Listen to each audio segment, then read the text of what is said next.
Você está ouvindo a mais um capítulo de uma das obras de Ellen Goldwhite. Para que você receba diariamente um novo capítulo, inscreva-se no canal, dê seu like e deixe seu comentário. Se estiver gostando, compartilhe em seus grupos de WhatsApp. Gratidão. Mensagens Escolhidas, volume 2, capítulo 55. Importantes fatores na escolha de um companheiro para a vida. Se o leitor acompanhar uma palavra ao leitor, que aparece em cada um dos 2 primeiros volumes de Mensagens Escolhidas, notará que os 2 livros se compõem de linhas de conselho dadas através dos anos, que chegaram ao campo por intermédio de panfletos, artigos de periódicos e mensagens datilografadas, mas não foram incluídas nos 9 volumes de conselhos dos testemunhos publicados por Ellen White antes de sua morte. A publicação em 1958, nesta forma, proporciona à Igreja conselhos oportunos de um modo e numa ocasião que possibilitaram a inclusão da referência a eles nos volumes do Comprehensive Index to the Writings of Ellen G. White. Algumas páginas nesses 2 volumes e muitas páginas nos outros livros de Ellen G. White e também não poucos dos testemunhos pessoais dirigidos a indivíduos tratam do casamento. Esses conselhos apresentam importantes fatores para um casamento feliz e bem-sucedido e para a felicidade e o bem-estar dos filhos nascidos nesse casamento. Também apresentam fatores que podem prejudicar o êxito da união. Ellen White nos assegura que Jesus deseja ver casamentos felizes, felizes lares. A escolha do companheiro para a vida, admoestou ela, deve ser feita de molde a melhor assegurar aos pais e aos filhos a felicidade física, mental e espiritual. Nesses escritos, a influência do lar é sempre mantida diante da Igreja. Ela recomendou que aqueles que tinham um olhar voltado para o casamento considerassem devidamente a influência da especial união contemplada. Com essa finalidade, insistiu que não houvesse egoísmo, cobiça ou decisões imprevidentes. Ela recomendou que os homens e as mulheres que pretendiam casar-se distinguissem entre o que é agradável e o que é proveitoso. Observou: é da hora de seu enlace matrimonial que muitos homens e mulheres datam seu êxito ou fracasso nesta vida e suas esperanças de existência futura. A compatibilidade, afirmou Ellen White, era vitalmente essencial para um casamento feliz. Escreveu a respeito de desgraça por toda a vida, que pode resultar de uma união dos que não se adaptam um ao outro. Numa mensagem aos jovens, ela declarou: o mundo está cheio de miséria e pecado, em consequência de maus casamentos. Em muitos casos, leva apenas alguns meses para o marido e a mulher reconhecerem que suas disposições não poderão nunca unir-se, e o resultado é que prevalece no lar a discórdia, quando ali só deveriam existir o amor e a harmonia celeste.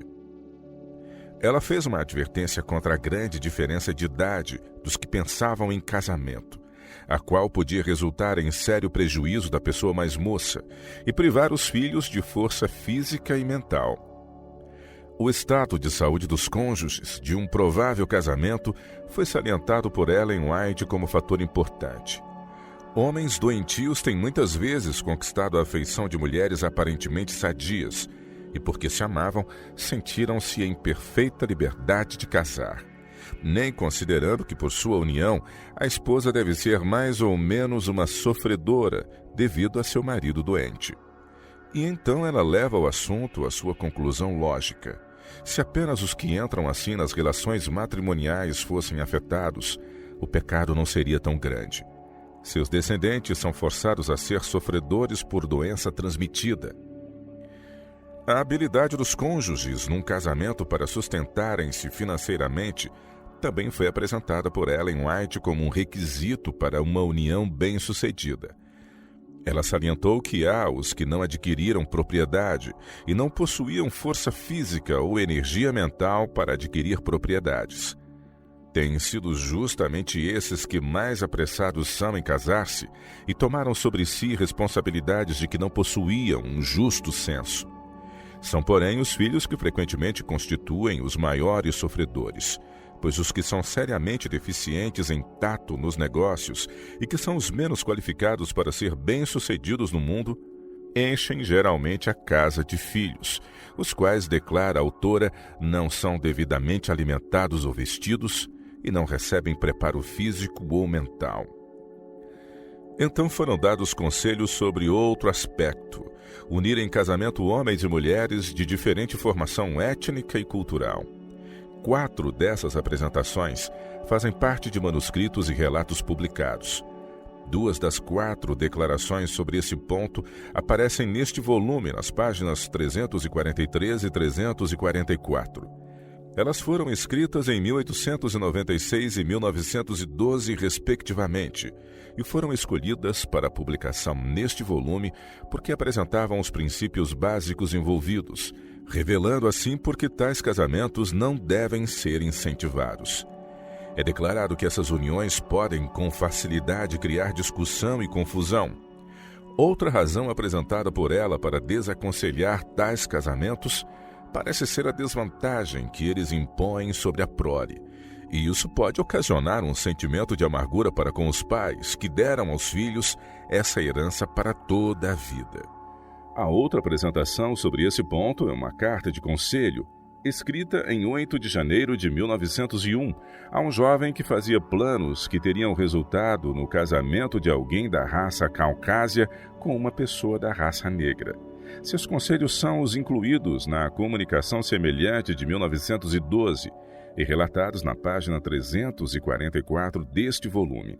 Mas Ellen White acrescenta palavras que requerem profunda reflexão. Não se una em casamento com uma jovem que tenha motivo para deplorar constantemente esse passo mais tarde.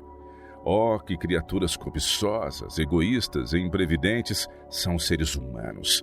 Não confie em seu próprio juízo, e sim o juízo de Deus. Distinga entre o que é agradável e o que é proveitoso. Faça a vontade de Deus de modo submisso.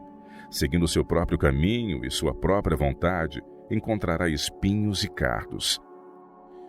Conquanto essas 4 mensagens de conselho fossem escritas num tempo especial para enfrentar situações em determinada área geográfica, não podem servir para alertar os que pensam em casamento, advertindo-os de circunstâncias e fatores que poderiam ser um risco para a união e transmitir aos filhos uma herança de que alguns venham a ressentir-se.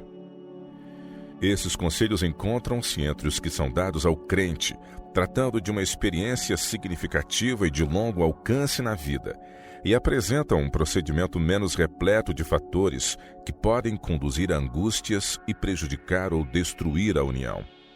Segundo diz Ellen White, Jesus deseja ver casamentos felizes lares. As reiteradas declarações feitas por Ellen G. White, oralmente ou em seus escritos, tornam claro que a questão não é desigualdade de raça. Ela sempre manteve que há uma íntima irmandade no gênero humano e que nos registros do céu o nome do indivíduo de uma raça se encontra ao lado do nome da pessoa de outra raça. Leia atentamente o apêndice que segue intitulado A Irmandade do Gênero Humano.